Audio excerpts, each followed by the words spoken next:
O sol de Lisboa se infiltrava pelas persianas entreabertas da varanda, tingindo o ar de um laranja melancólico, como as notas de um fado que ecoava distante das ruas de Alfama. Ana sentiu o coração apertar-se como uma corda de viola desafinada, enquanto observava Maria rir, o som leve como o tilintar de taças de vinho do Porto em uma festa familiar. Elas estavam ali, no terraço da casa dos pais de Ana, no bairro Alto, cercadas pelo cheiro de jasmim e do mar invisível mas sempre presente. Maria, com seus cabelos negros soltos ao vento, inclinava-se sobre a grade, contando uma história de sua infância em Sintra, onde as duas haviam passado verões correndo entre os palácios abandonados e os bosques encantados. Mas Ana não ouvia as palavras, via apenas os lábios de Maria se movendo e o peso de 30 anos de segredos não ditos ameaçando explodir como uma garrafa de aguardente agitada demais. Ana, você está bem? Parece que viu um fantasma do passado, disse Maria, virando-se com aquele sorriso que sempre desarmava as defesas de Ana, como se o mundo inteiro pudesse ser consertado com um gesto simples. Ana engoliu em seco o copo de vinho tinto tremendo em sua mão. Ela era Ana Ribeiro, CEO da maior empresa de exportação de azeite e vinhos do Alentejo, uma mulher que negociava milhões em salas de reunião em Bruxelas e Nova Iorque, mas ali, aos 35 anos, sentia-se como uma menina de 10 anos que escondera uma flor de laranjeira no diário para que Maria encontrasse. Não é um fantasma, Maria. É você. Sempre foi você. As palavras saíram baixas, roucas, como uma confissão em uma igreja de pedra fria. O ar parou. Maria piscou, o riso morrendo nos lábios, e o terraço pareceu encolher, deixando apenas as duas, presas no fio invisível de um amor que Ana decidira, enfim, libertar. A infância delas era tecida com os fios dourados do verão português, daqueles que cheiravam a pão quente e mar. Ana e Maria cresceram em casas vizinhas em Sintra, onde as brumas matinais envolviam as torres do Palácio da Pena como um véu de noiva esquecido. Os pais de Ana, donos de uma pequena vinícola no Douro que herdara e transformara em império, passavam os verões na vila familiar, um casarão de azulejos azuis e brancos que contava histórias de navegadores e saudades. Maria, filha de um pescador de Ericeira e uma costureira que bordava mantilhas para as festas de São João, era a luz selvagem que entrava na vida organizada de Ana. Elas escalavam as rochas da Praia das Maçãs, colecionando conchas como tesouros de piratas e sussurravam segredos sob as árvores de sobreiro, jurando eterna amizade enquanto o sol se punha no Atlântico, pintando o céu de vermelhos passionais. Promete que nunca nos separaremos, Ana? Como as ondas e a areia, sempre juntas, dissera Maria uma tarde, com os joelhos ralados de uma queda e os olhos brilhando como o mar em tempestade. Ana, com seu livro de poesias de Fernando Pessoa escondido no colo, assentira, o coração já sabendo que era mais que promessa de criança, era o primeiro vislumbre de um amor que cresceria como videira no Douro, profunda e inevitável. Mas a vida em Portugal é como o fado, bela, mas marcada por ausências. Aos 18, Ana partira para Lisboa estudar gestão na Universidade Nova, enquanto Maria ficara em Ericeira, ajudando a mãe na costura e sonhando com o palco de um teatro em Coimbra. Cartas voavam como gaivotas entre elas, Ana descrevendo as noites de bairro alto, cheias de guitarras e lamentos, Maria enviando fotos de redes de pesca tecidas à mão, com bilhetes que cheiravam a sal. Elas se reencontravam nas festas de família, nos natais com bacalhau e rabanadas, onde os tios contavam histórias de imigrantes no Brasil e as avós recitavam orações à Virgem de Fátima. Ana subia na hierarquia corporativa como uma águia, tornando-se a senhora Ribeiro que comandava salas de azulejos em fábricas do Alentejo, onde o azeite dourado escorria como lágrimas de oliva. Maria, por sua vez, tornara-se professora de literatura em uma escola de Cascais, ensinando Camões e Sofia de Melbrenner aos adolescentes que sonhavam com fugas para o mundo. O amor de Ana por Maria nunca fora declarado, mas vivia nas sombras, nos olhares prolongados durante as ceias de família, nas mãos que se tocavam acidentalmente ao passar o prato de sardinhas assadas, nos sonhos onde o beijo era tão real quanto o toque do linho fresco nas noites de verão. Ana namorara homens, um arquiteto de Porto, um banqueiro de Lisboa, mas sempre com o coração dividido, como um mapa rasgado ao meio. É o trabalho, o stress, dizia aos pais quando as relações terminavam em silêncios constrangedores. Mas dentro dela, o segredo fervia como o caldo verde em panela de ferro, pronto para transbordar. Agora, aos 35, com a empresa florescendo e um vazio que nem os prémios de exportação preenchiam, Ana decidira. Fora em uma viagem de negócios a Évora, onde visitar as capelas ósseas e sentir a fragilidade da vida como os ossos empilhados. Se não agora, quando? O fado não perdoa silêncios eternos, pensara, ligando para Maria naquela noite, convidando-a para o aniversário da mãe em Lisboa. E ali, no terraço, com o eco distante de uma guitarra, as palavras escaparam. Maria ficou imóvel, o copo de vinho esquecido na mão. Seus olhos, castanhos como a terra do Alentejo, se arregalaram e por um instante Ana viu o pânico, não de repulsa, mas de reconhecimento. Ana, o que você está dizendo?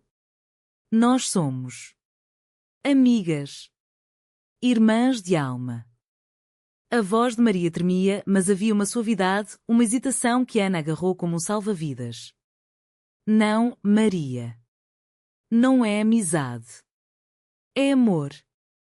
O tipo que faz o coração bater como as ondas em Nazaré, forte e sem fim. Eu te amo desde que éramos meninas correndo na praia, e cada dia sem te dizer isso é uma mentira que me sufoca. O silêncio que se seguiu foi mais alto que o fado de Amália Rodrigues tocando em algum rádio próximo. Maria deu um passo para trás, o rosto pálido sob a luz do sol poente. Eu? Preciso de tempo, Ana. Isso é grande demais. Minha família, a tua. Portugal não é como esses filmes estrangeiros. Aqui, o amor tem raízes na terra, na igreja, na mesa de domingo. Ela se virou, descendo as escadas do terraço com passos rápidos, deixando Ana sozinha com o vinho azedo na boca e o coração exposto como uma ferida aberta.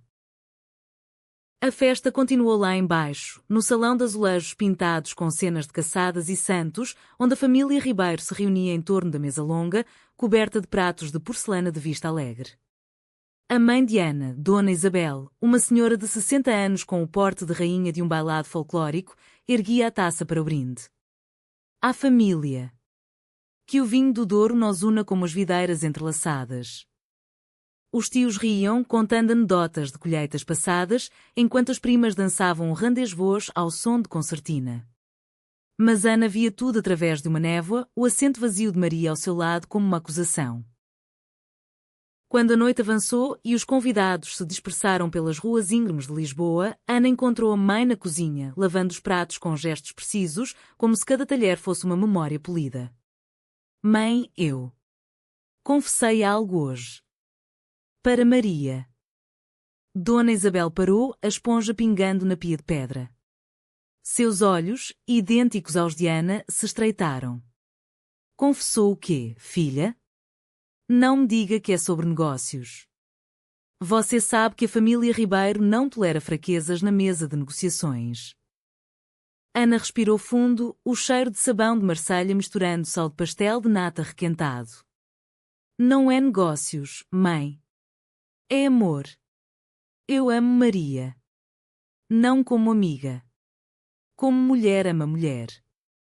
As palavras pairaram no ar úmido da cozinha, pesadas como o sino da Sé de Lisboa ao amanhecer. Dona Isabel deixou cair um prato, o estilhaço ecoando como um trovão.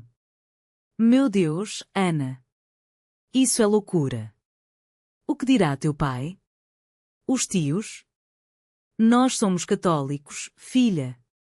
A Igreja de Fátima não abençoa pecados assim. E Maria? Ela é como uma filha para nós. Você vai destruir tudo. A reação inicial foi um furacão contido. Dona Isabel chorou em silêncio, apertando o rosário de prata que herdara da avó, murmurando ave-marias como escudos contra o escândalo. O pai de Ana, Sr. Manuel, um homem de bigodes grisalhos e mãos calejadas de vinhedos, ouviu a notícia na manhã seguinte, no escritório da vila, cercado por garrafas de porto envelhecido. Filha, eu te criei para liderar, não para envergonhar. O que será da empresa? Dos acionistas? Portugal é terra de família, de tradição. Isso é um vendaval que varre as oliveiras. Ele não gritou, pior, falou com a tristeza de um lavrador vendo a seca aproximar-se, os olhos úmidos como o Douro em inverno. Mas o verdadeiro temporal irrompeu quando a notícia se espalhou como fogo em palheiro seco. A tia Cecília, a fofoqueira da família, sussurrou para as primas durante o almoço do domingo em Belém, onde pastéis de nata e mariscos fumegavam na mesa. Ouvi dizer que Ana está com Maria. Como aquelas histórias de Lisboa antiga, mas sem o encanto. Que vergonha para os Ribeiro. As primas cochicharam, os olhares desviados, e logo o telefone de Ana tocava incessante. Tias invocando o fantasma da bisavó devota, tios propondo terapias em clínicas de Coimbra, como se o amor fosse uma doença curável com orações e vinho medicinal. Maria, por sua vez, sumira nos dias seguintes, respondendo mensagens com monossílabos frios como o vento do Cabo da Roca. Ana, isolada em seu apartamento no Chiado, com vista para a estátua de Camões que zombava de sua solidão, afundava-se em pilhas de relatórios da empresa, mas as letras dançavam como fantasmas. Eu arruinei tudo, murmurava para o espelho, vendo o rosto cansado refletido nas vidraças. A empresa sofria reuniões canceladas, acionistas murmurando sobre instabilidade pessoal. Mas pior era o vazio, o eco da risada de Maria ausente como um fado sem voz. 2 semanas após a confissão, o confronto inevitável veio em uma missa na Basílica da Estrela, onde a família se reunia para o aniversário da avó. O ar cheirava a incenso e flores de laranjeira, e as velas tremulavam como corações ansiosos. Ana avistou Maria no banco da frente, ao lado da mãe, o rosto sereno mas os olhos vermelhos de noites insones. Após o amém final, Ana a puxou para o claustro, onde as sombras das colunas de mármore dançavam ao sol filtrado. Maria, por favor. Fale comigo. Eu não posso perder você. Não agora, não assim. Maria virou-se, as lágrimas escorrendo como chuva em azulejo. Ana, você não entende. Minha mãe. Ela soube por uma prima. Gritou que eu era uma desonra, que o pai dela, que pescava para nos sustentar, rolaria no túmulo. E eu? Eu sinto mesmo que você. Sempre senti.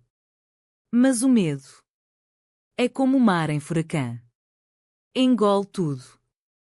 Elas se abraçaram ali, no claustro sagrado, os corpos tremendo como folhas de sobreiro ao vento, o primeiro toque real de um amor nascido em segredo. Mas a tempestade familiar não parava.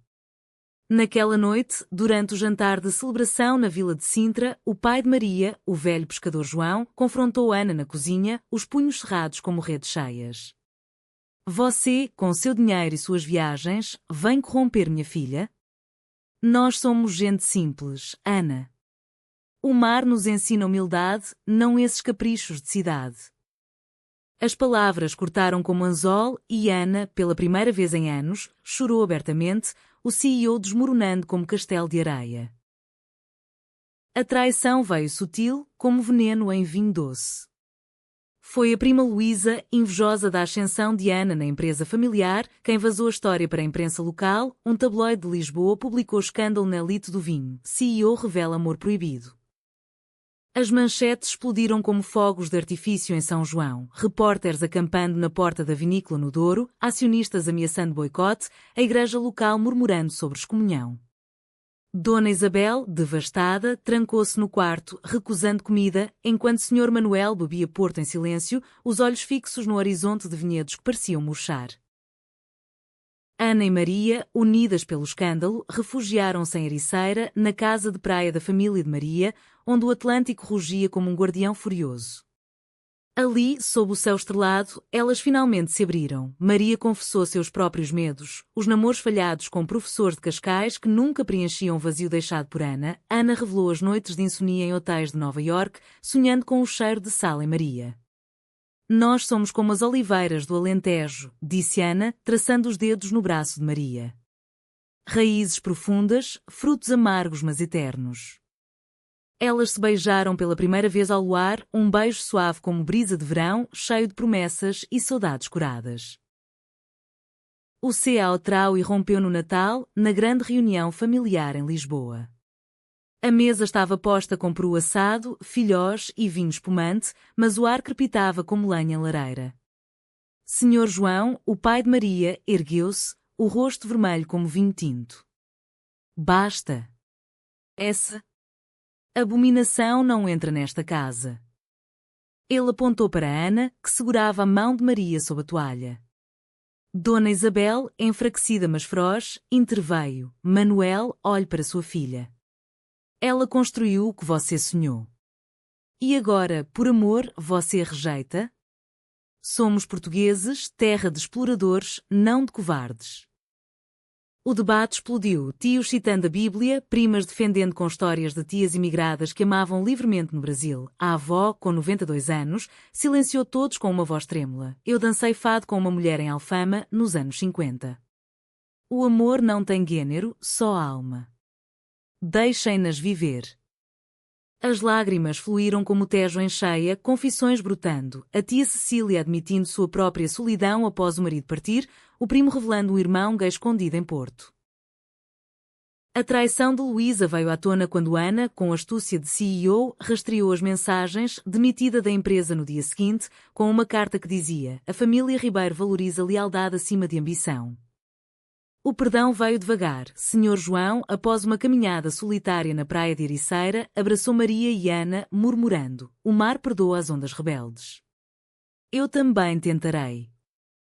No ano novo, sob os fogos que iluminavam Lisboa como estrelas caídas, Ana e Maria dançaram no bairro Alto, mãos entrelaçadas, cercadas por amigos e família relutante mas presente. O amor delas, outrora segredo, agora florescera como uma vinha no Douro, resiliente, frutífera. Ana, ainda CEO, integrou Maria à empresa como consultora cultural, tecendo histórias portuguesas nos rótulos de vinho. A sociedade, lenta como o fado, começava a mudar. Debates em cafés de Chiado, paradas em Lisboa celebrando diversidade.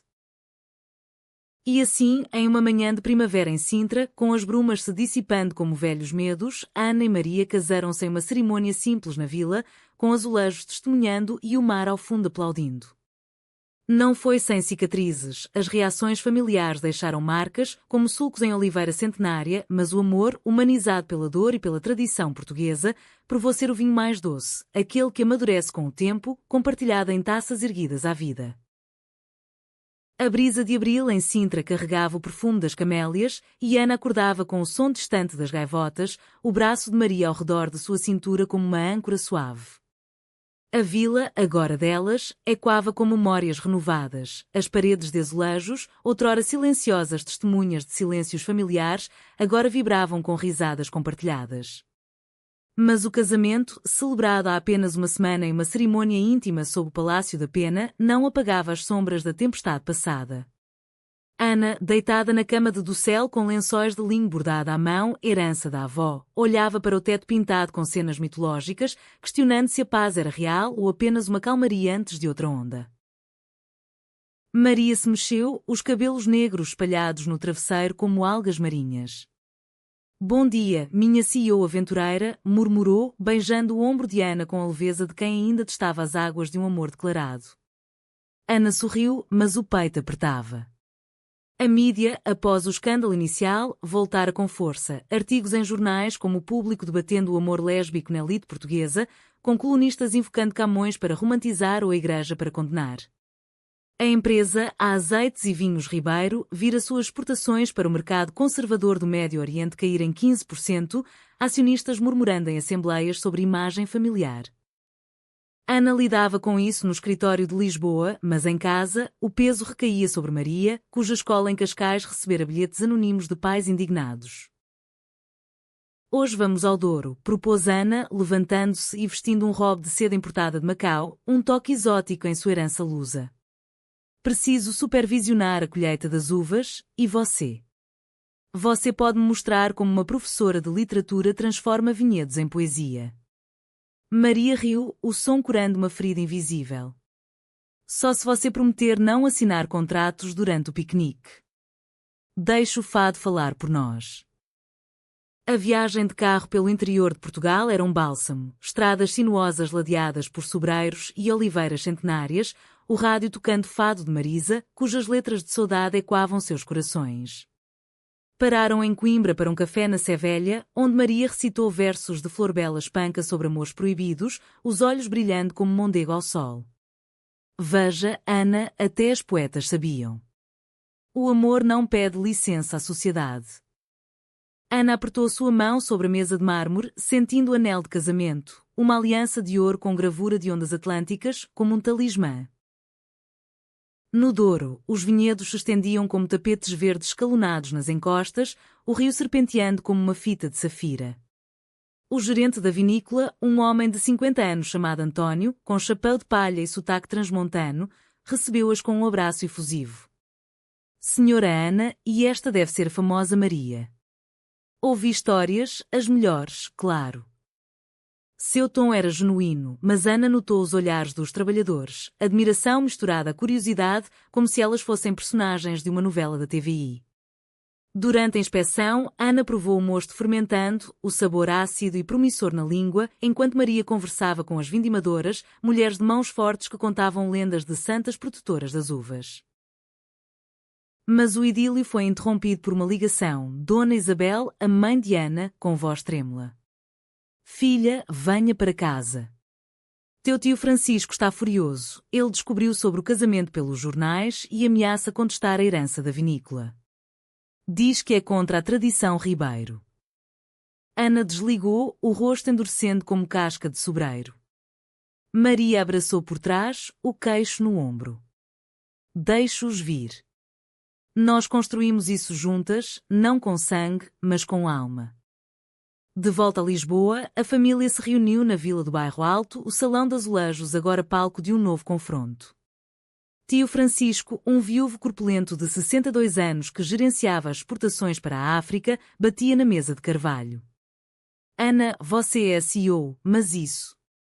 Casar com uma mulher? Os nossos clientes em Angola, no Brasil, eles riem de nós. E a herança? Meu irmão Manuel me confiou isso, não para virar circo. Os primos murmuravam, as tias abanavam leques de renda, invocando santos. Dona Isabel, ao lado do marido, segurava o rosário, mas seus olhos encontravam os de Ana com uma nova ternura. Maria, sentada ereta como uma rainha de fado, falou primeiro. Tio Francisco, eu não sou uma ameaça à tradição. Eu sou Portugal, filha de pescadores, professora de nossas letras. Ana e eu amamos como as ondas amam a costa, feroz, mas fiel. Se a herança for só dinheiro, então percam-na. Mas se for família, deixem-nos ficar. Suas palavras, tecidas com a poesia de sua aula, calaram o salão. Até o tio, com o rosto avermelhado, baixou a cabeça, murmurando algo sobre tempos mudando como o Tejo. A noite terminou com um pacto frágil. O tio retiraria a contestação, em troca de discrição nas reuniões de negócios. Mas Ana sabia que as rachaduras persistiam. Nos dias seguintes, ela mergulhou no trabalho, lançando uma campanha de vinhos herança de mulheres, homenageando as vindimadoras e poetas como Flor Bela, com rótulos ilustrados por artistas lésbicas emergentes de Porto. Maria, inspirada, organizou um clube de leitura em sua escola sobre autoras quer portuguesas, desafiando os pais conservadores com debates sobre amor universal.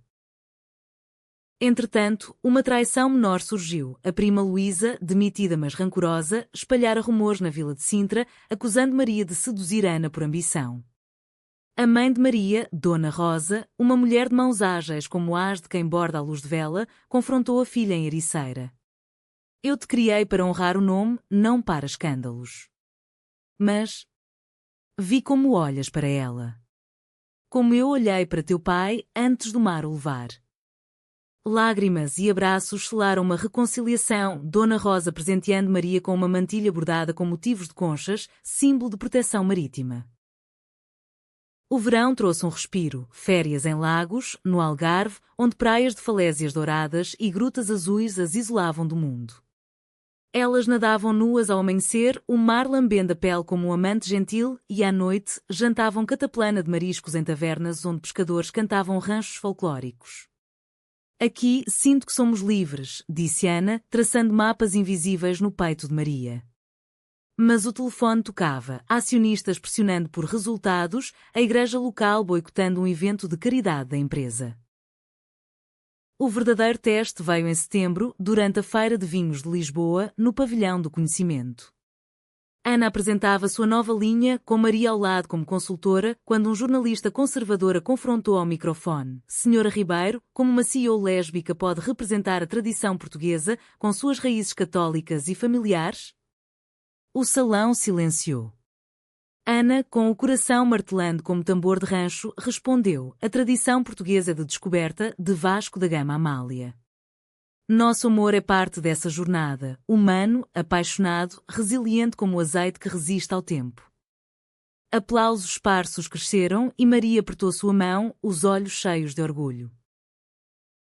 Mas a tempestade familiar ressurgiu no outono, com a morte da avó, a matriarca que as defendera. No funeral em Fátima, sob a chuva fina que lavava as peregrinações, o clã se reuniu na capela. Tio Francisco, suavizado pela perda, sussurrou a Ana: perdoa-me, sobrinha. A avó me ensinou que o amor é o maior milagre. Dona Isabel, beijando a testa de Maria, disse: bem-vinda à família, de verdade. Até Senhor João, o pescador, ofereceu um colar de conchas, para que o mar as proteja. Com o inverno veio a redenção plena. Ana e Maria adotaram uma cadelinha de rua, batizada de Saudade, e reformaram a vila de Sintra com toques pessoais, uma biblioteca de autoras portuguesas, um jardim de ervas para chás de camomila. A empresa prosperou, exportações para a Europa Ocidental subindo com a narrativa de amor autêntico. E em uma noite de Reis Magos, com o cheiro de bolo rei e o som de concertina, a família dançou unida, as gerações entrelaçadas como videiras. O amor delas, forjado na fornalha de reações e traições, emergiu humanizado, não perfeito, mas verdadeiro, como o fado que canta a dor para celebrar a alegria. Em Portugal, terra de saudades e descobertas, Ana e Maria provaram que o coração, como o Tejo, sempre encontra seu curso. O inverno em Lisboa envolvia a cidade em um manto de neblina úmida, como se o Tejo exalasse segredos não contados. Ana, acordando cedo no apartamento do Chiado, sentia o frio infiltrar-se pelas janelas altas, mas o calor do corpo de Maria ao seu lado dissipava qualquer calafrio. Tinham-se mudado para ali após o casamento, um espaço moderno com vistas para a Praça Luís de Camões, onde a estátua do poeta parecia vigiar seus dias com um sorriso enigmático. Ele aprovaria nosso amor, brincava Maria, preparando café forte na cozinha de azulejos modernos, inspirados nos padrões de Mafra. Mas Ana, revisando e-mails da empresa no tablet, sabia que a aprovação de Camões era fácil, a da sociedade portuguesa, ainda um labirinto de tradições e julgamentos. A manhã começou com uma reunião virtual com parceiros italianos, discutindo fusões de azeites, nosso ouro líquido com o vosso, uma ponte mediterrânea, dizia Ana com sua voz firme, mas os olhos desviavam para Maria, que lia o jornal de notícias à mesa, sublinhando artigos sobre direitos LGBTQ+, em Portugal. Desde o casamento, Maria se tornara ativista sutil, palestras em escolas sobre diversidade literária, ensaios para revistas como a ler sobre amores ocultos em Camões. Você me deu coragem, dissera ela uma noite, traçando os lábios de Ana com o dedo.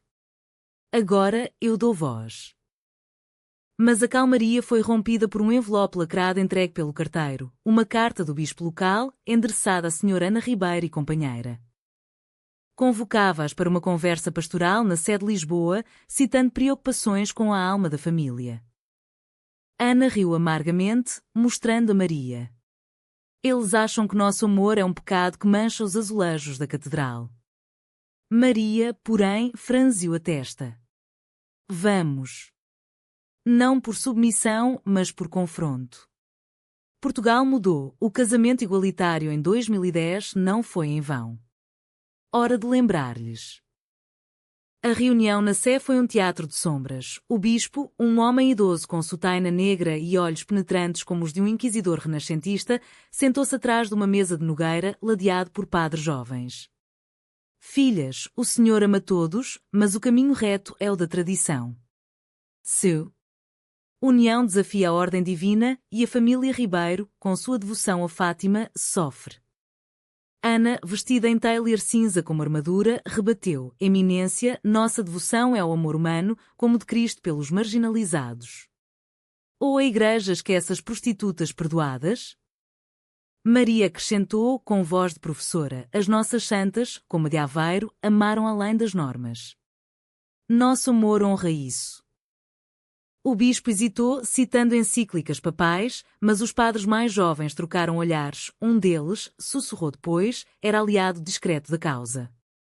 Saíram sem absolvição, mas com sementes plantadas. Semanas depois, a diocese emitiu uma nota pastoral sobre compaixão inclusiva, um pequeno triunfo que Ana celebrou com um jantar de caracóis à alentejana em uma tasca de moraria. Enquanto isso, a empresa enfrentava ventos contrários. Um grande cliente espanhol, católico devoto, cancelou um contrato de 500 mil euros, citando incompatibilidades éticas. Tio Francisco, agora aliado relutante, interveio em uma ligação tensa. Ana, eu cuido disso. Diga ao espanhol que tradição é vinho bom, não julgamentos. Ele negociou, usando contatos de antigas missões jesuítas na América Latina, e o contrato foi salvo, com um bônus. O cliente elogiou a coragem autêntica da marca. Maria, por sua vez, enfrentava sua própria batalha na escola de Cascais. Uma mãe influente, esposa de um deputado, exigiu a remoção de Maria das aulas de literatura, alegando influência imprópria sobre as crianças. O diretor, um homem progressista com bigode a Salazar mas coração moderno, defendeu-a em uma assembleia de pais. Aqui ensinamos tolerância, como as ondas do Atlântico ensinam humildade. Maria ganhou, mas o stress a deixou exausta, chorando uma noite nos braços de Ana. Sinto-me como uma personagem de Essa de Queiroz, lutando contra hipocrisias vitorianas. Ana a consolou com histórias de sua própria juventude, quando escondera cruzes femininos em diários queimados em fogueiras de São João. A traição veio de onde menos esperavam. Uma ex-colega de Ana, Rita, uma executiva de Porto que invejava sua promoção, vazou e-mails privados para um blog sensacionalista. CEO lésbica, segredos de infância revelados. O texto distorcia memórias inocentes de Sintra como sedução precoce, pintando Maria como manipuladora. O escândalo explodiu nas redes, com trolls portugueses invocando defesa da família tradicional. Ana, furiosa, processou por difamação, mas o dano estava feito. Maria recebeu ameaças anônimas e Dona Rosa, a mãe, sofreu um desmaio ao ler a notícia. Elas se refugiaram em Ericeira por um fim de semana, caminhando na praia ao nascer do sol, o Atlântico rugindo como um leão protetor. Rita pagará, jurou Ana, chutando conchas. Maria, mais sábia, respondeu, não com raiva, mas com verdade. Vamos escrever nossa história, um livro, talvez, sobre amores como o nosso. Inspiradas, começaram a delinear um memoir, saudades entrelaçadas, misturando memórias pessoais com fios da literatura portuguesa, de Sofia a autores contemporâneas como Isabel Allende em exílio emocional. O CAO familiar irrompeu no Carnaval de Torres Vedras, uma festa onde máscaras escondem verdades. A família Ribeiro marchava em um desfile improvisado, com trajes de arlequins e colombinas, mas sob as fantasias, tensões ferviam. Prima Luísa, ainda amarga pela demissão, sussurrou venenos durante o samba. Vejam as noivas, destruindo o que resta de decência. Senhor João, ouvindo, confrontou-a publicamente, arrancando a máscara. Cala-te, mulher. Meu coração perdoou, o teu apodrece como peixe podre. A multidão aplaudiu e Luísa, envergonhada, fugiu para o escuro. Na quaresma seguinte, veio a redenção através da fé. Ana e Maria peregrinaram a Fátima, não como penitentes, mas como devotas autênticas, acendendo velas pela família. Encontraram Dona Isabel lá, ajoelhada na capelinha, e as três choraram juntas, mãos unidas em círculo. Eu viajava para Fátima pedindo um genro, confessou a mãe. Mas Deus me deu uma filha no amor. O pai, Manuel, juntou-se dias depois, oferecendo um rosário duplo, para rezarem juntas pelo futuro. Com a primavera, floresceram projetos. A empresa lançou uma linha de vinhos Amor Eterno, com rótulos de azulejos personalizados por artesãs de Coimbra e doou lucros para abrigos LGBTQ+, em Lisboa. Maria publicou seu primeiro ensaio em uma antologia que é Vozes do Tejo, lida em festivais literários de Évora. E em uma noite de verão em Alfama, durante um concerto de fado, Ana pediu Maria em casamento novamente, não legal, mas simbólico, sob as estrelas, com a família como testemunhas silenciosas mas presentes. O amor delas, temperado por conflitos e traições, emergia como o vinho do Porto, complexo, envelhecido em barris de adversidade, mas rico em notas de esperança. Em Portugal, onde a saudade é a arte, Ana e Maria pintavam um futuro onde o coração ditava as regras, não as convenções. O calor do verão alentejano envolvia Évora como um abraço sufocante, o ar carregado de poeira dourada e o zumbido de cigarras. Ana dirigia o conversível pela planície, o vento bagunçando seus cabelos enquanto Maria, ao lado, cantava trechos de fado ao som do rádio, Estranha Forma de Vida, de Amália e Quando a Melancolia Doce de Seus Dias. Estavam a caminho de uma feira de azeites em Reguengos de Monsaraz, onde a empresa de Ana exibiria sua nova colheita, mas o verdadeiro propósito era escapar da agitação lisboeta. Aqui, no coração de Portugal, sinto as raízes, disse Maria, a mão na coxa de Ana. Oliveiras como a voz, contando histórias sem palavras. A feira era um carnaval sensorial, barracas com pães de olivas e queijos de serpa, dançarinos de grupo folclórico girando saias vermelhas ao som de tambores, o cheiro de churrasco de porco preto misturando-se ao de terra quente. Ana, em vestido leve de linho, circulava entre produtores, provando azeites com pão crocante, enquanto Maria conversava com artesãs que teciam cestarias de palha. Você é a alma da empresa agora, elogiou Ana, beijando-a discretamente atrás de uma barraca. Mas os olhares curiosos dos locais, sussurros das duas da cidade, lembravam que a aceitação era frágil como cerâmica de Vista Alegre. De volta ao hotel, uma quinta convertida com pátios de azulejos e fontes murmurantes, elas se amaram devagar, os corpos entrelaçados como videiras, o luar filtrando pelas janelas de grade.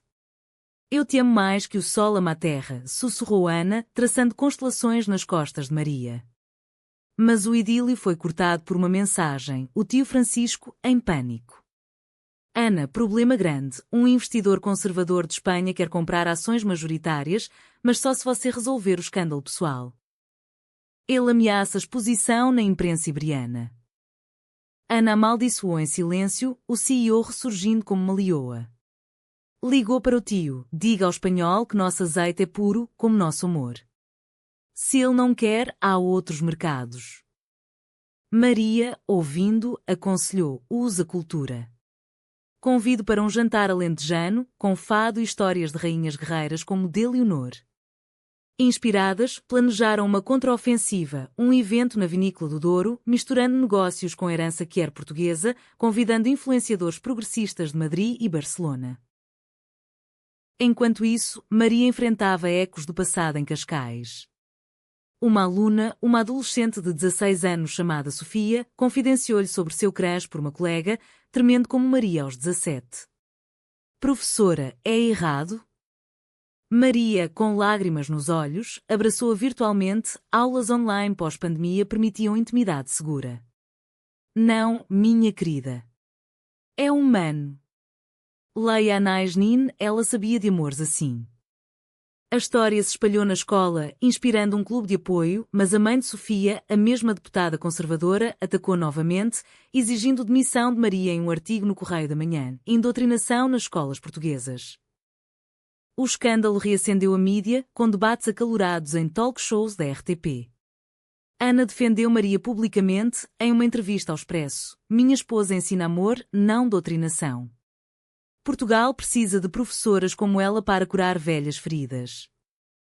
A resposta foi mista, apoio de jovens nas redes, com hashtags Amor Portugues, mas ódios de grupos católicos radicais, que enviaram cruzes pretas para a escola.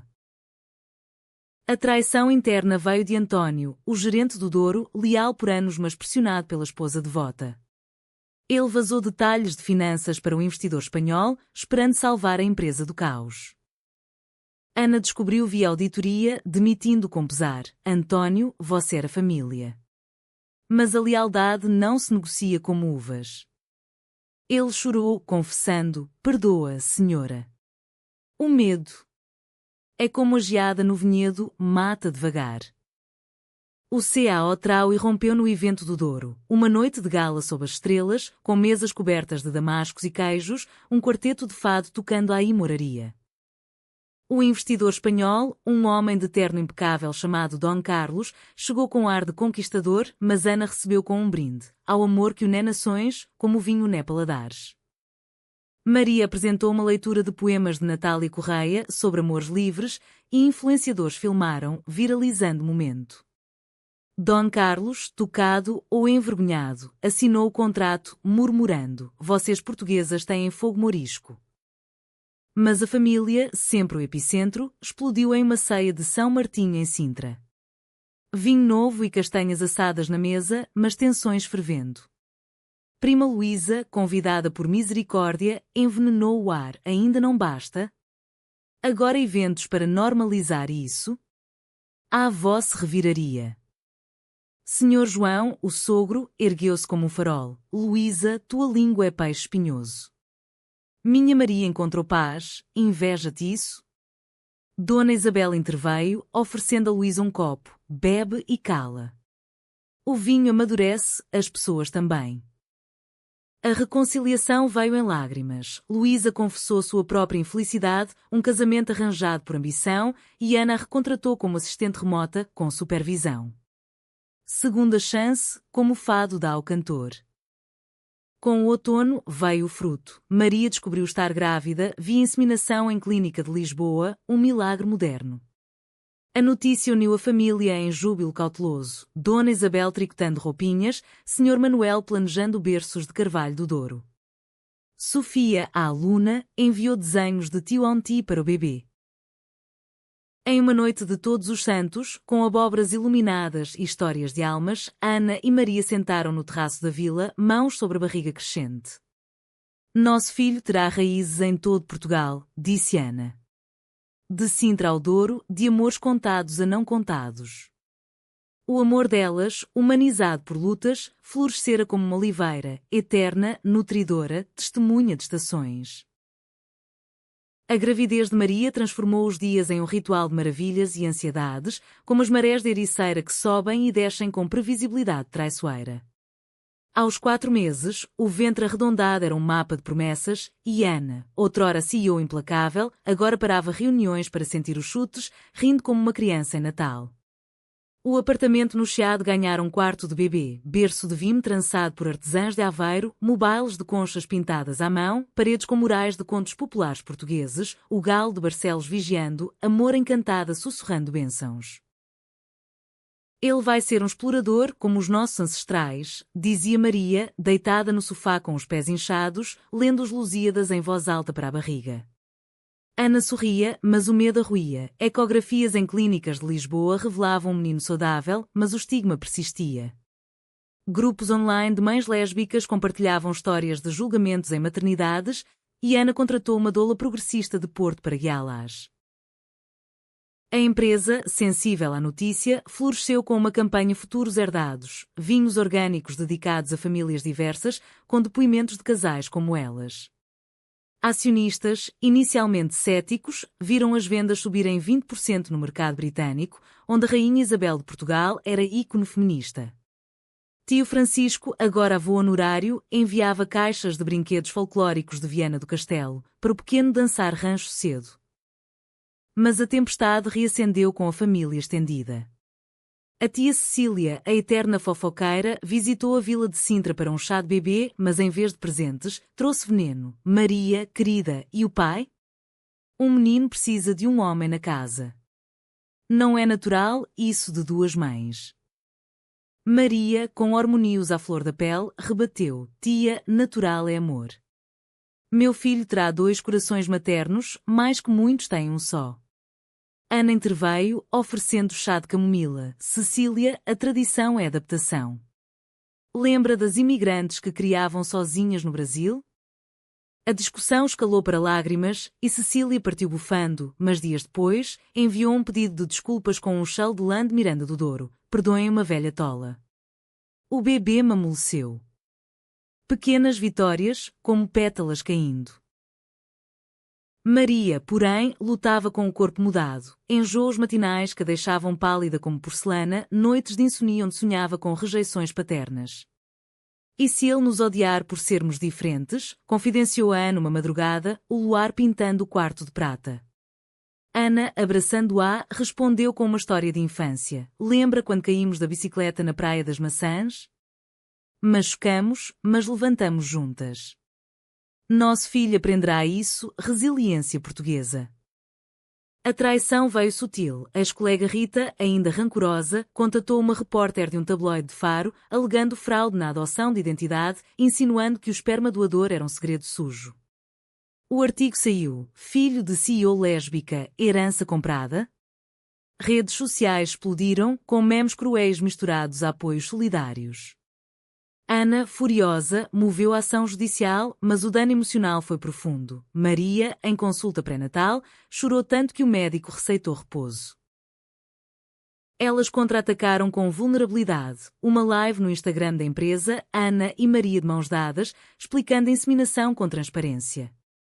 Nosso filho é fruto de amor e ciência, como vinho, misturando terra e sol. A resposta foi avassaladora. Mensagens de casais semelhantes em Coimbra e Setúbal, doações para clínicas de fertilidade inclusivas.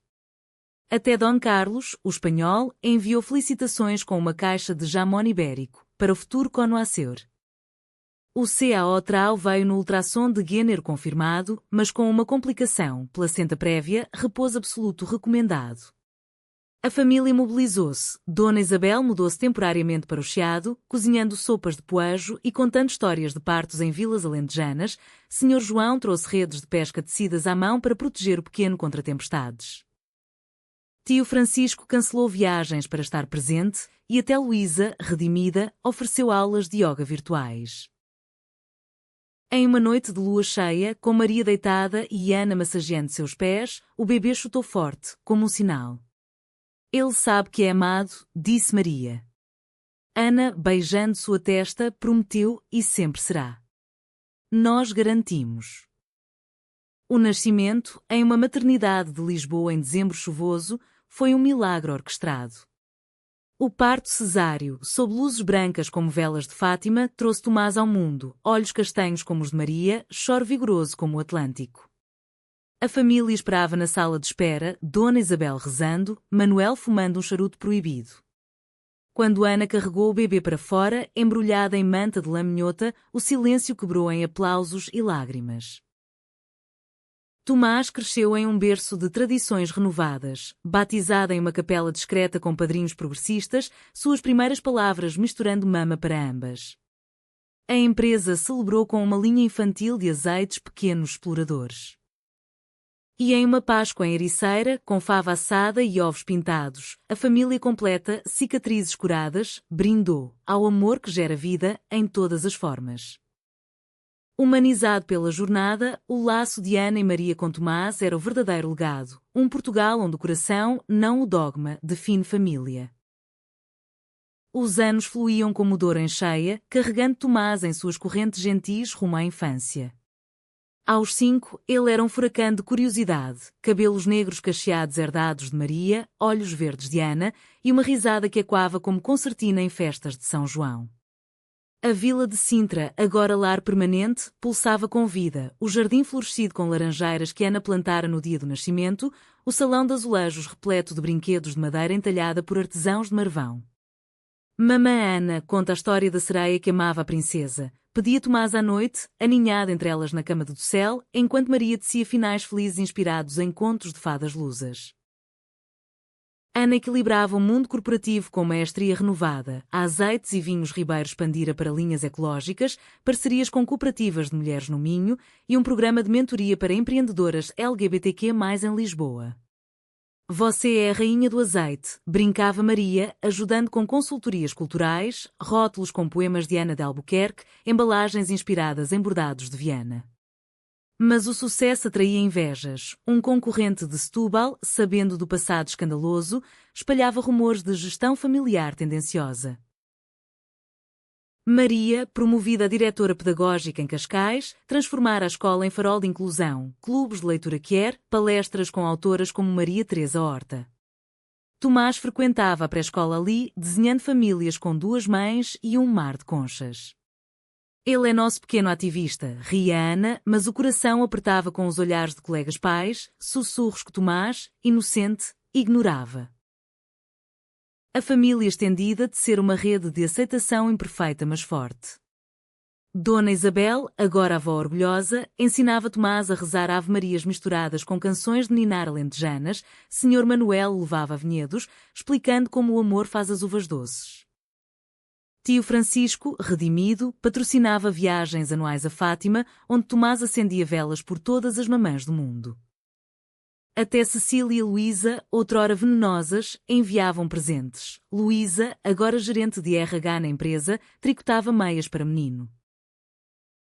Mas uma traição final testou os laços. O primo mais novo, Miguel, um universitário de Coimbra ambicioso, descobriu documentos antigos da família, cartas da bisavó sobre um amor lésbico suprimido em Alfama nos anos 20.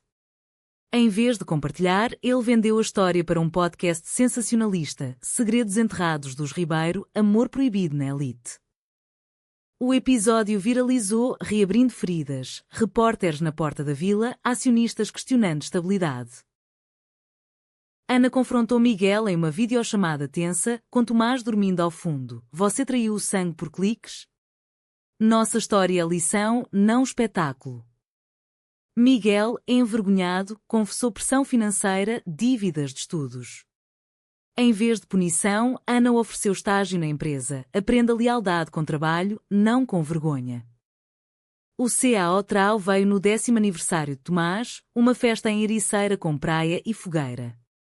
A família reunida, de pescadores a executivos, dançava rancho ao som de acordeão, mas um grupo de manifestantes conservadores, alertados pelo podcast, apareceu na praia com cartazes: protejam as crianças da indoutrinação. Tomás, assustado, escondeu-se atrás de Maria. Senhor João, o avô pescador, avançou como um touro. Vão-se, fanáticos. Meu neto tem mais Portugal no coração que vós. Dona Isabel ergueu o rosário. O senhor julga corações, não bandeiras. Ana, com Tomás no colo, falou para a multidão, manifestantes e família misturados. Este menino é Portugal, filho de amor resiliente, terra de descobertas. Julguem-nos, mas vejam-no sorrir. Um manifestante, uma mulher idosa, baixou o cartaz, lágrimas nos olhos. Eu perdi uma filha para o silêncio. Perdoem. A tensão dissolveu em abraços hesitantes, fogueira crepitando como purificação. Anos depois, Tomás, adolescente em Porto estudando arquitetura, projetava vinícolas sustentáveis para a empresa, inspirado pelas mães. Ana e Maria, grisalhas mas radiantes, casaram-se novamente em cerimônia simbólica no Castelo de São Jorge, com o Tejo testemunhando. A família, completa, brindou com vinho envelhecido, ao amor que vence tempestades. Em um Portugal em evolução, com leis mais inclusivas e fados que cantam todos os amores, sua história humanizava o legado, não BKCH, mas triunfo gentil, como o sol após chuva, iluminando caminhos para gerações.